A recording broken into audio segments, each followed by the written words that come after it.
And this is 39th problem. Let us check out with this. A milkman has two cans of milk containing 75 liters and 45 liters of milk respectively.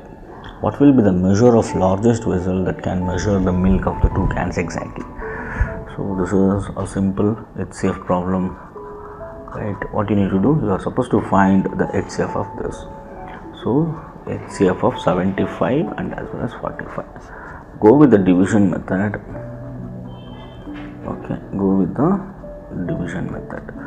So 75 divided by 45. 45 ones are 45. You are going to get 30 here. Now from 30 you are supposed to divide 45.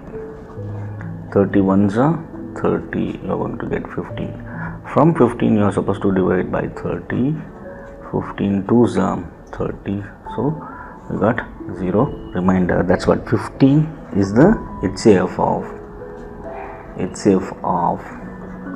75 and 45. So that's what the answer here is, 15 liters. So a milkman has two cans of milk containing 75 liters and 45 liters of milk respectively. What will be the measure?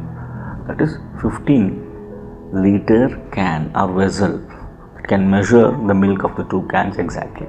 So that's what the answer here is, 15 liter.